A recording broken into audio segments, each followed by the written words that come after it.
Bionicle Adventure 6, Maze of Shadows.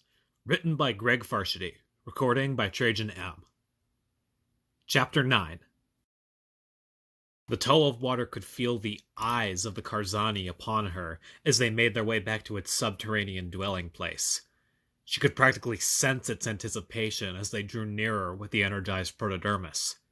Right then, she decided that she would not allow the others to bargain with that evil creature, even if it meant her own death. The plant thing's branches opened as if in welcome as they entered the cave.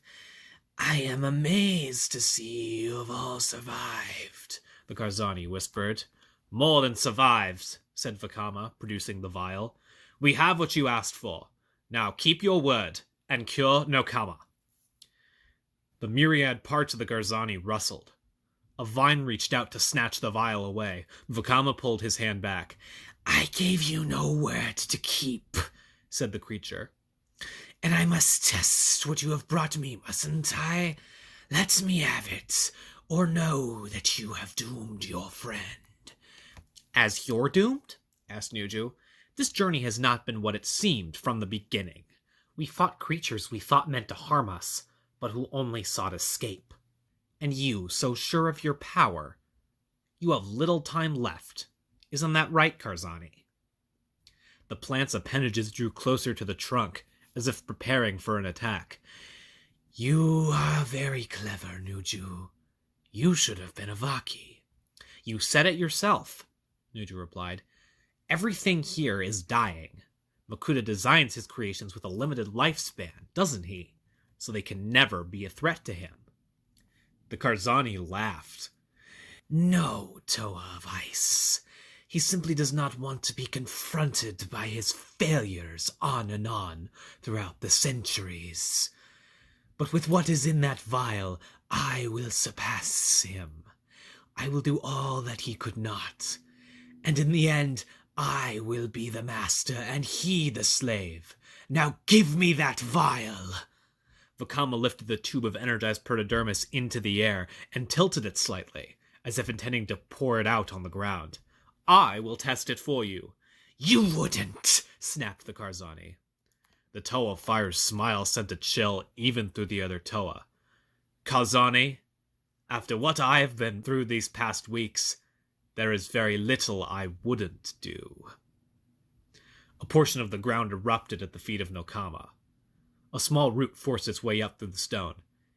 "Eat of that," the Karzani said to her, "and you will be healed. What one of Makuta's creations can do, another can undo." Nokama hesitated. Perhaps this thing meant to poison her? But no, then its hold over the telemetry would be gone, and her friends could safely flee with the vial. She knelt down, plucked the root, and placed it in her mouth. Its taste was bitter, yet she could already feel the strength flooding her limbs again. She looked up at Vakama and nodded. The Toa of Fire extended the vial. "Are you crazy?" said Anawa. "You can't give that kind of power to this thing."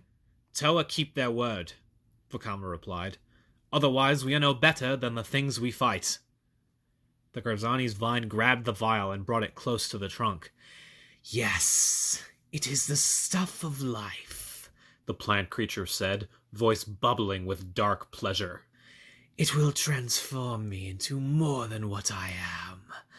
I will be free to walk, to grow, to conquer in ways my creator could only dream. Just a few drops." The Toa stood transfixed as the silver liquid splashed upon a branch of the Karzani. For a moment, the entire plant seemed to sway as if caught in a gale wind. Then the vial was flung to the ground as the Karzani screamed, "It burns! It burns!" Chaos seized hold of the plant thing, its limbs spasming as the power of the energized protodermis coursed through it. Unlike the stone rat and the mutated insect, the Karzani did not dissolve, but was instead ravaged by fires within. An acrid smell of dying plant flesh filled the air, as one by one the monster's limbs decayed and dropped to the ground. "This isn't what it thought wished for, is it?" asked Matau. "It was not the Karzani's destiny to transform," answered Nuju. That left only one other choice. This is horrible. Isn't there something we can do? Whispered Nokama. Nuju shook his head. This was not a fate he would have wished even on Makuta, but the Karzani had made its choice. It valued power even more than life, and so had lost both. Then it was over. The withered, blackened form of the Karzani sagged, with only its root structure embedded in the wall keeping it from hitting the ground. Makuta's final jest, it said weakly. The promise of eternal power, masking the reality of doom. Yes, said Vakama. Makuta has a fondness for masks. I could still muster enough strength somehow to defeat you all, said the Karzani. But I will not. Hear my words, Toa. You have not stopped Makuta, only slowed him. You return to Ametranui much changed, and for the worse. Only fear and disaster wait for you there. But I will let you go, for only Toa can hope to bring an end to my creator, and he must be ended. Then the Karzani spoke no more. Nuju inspected the creature for a moment before turning to the others. The power of the protodermis has consumed it, he said. Like Akmu, like Mavra, like too many others, all victims of the darkness within them.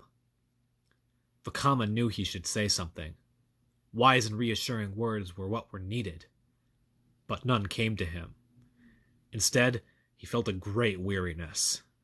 Being a Toa, it seemed, meant facing the darkness and overcoming it, time after time. But what of the ones of whom Nuju spoke, he wondered. What must it be like to fall before the darkness inside yourself? The Toa of Fire hoped and prayed that none of them would ever find out. End of Chapter 9.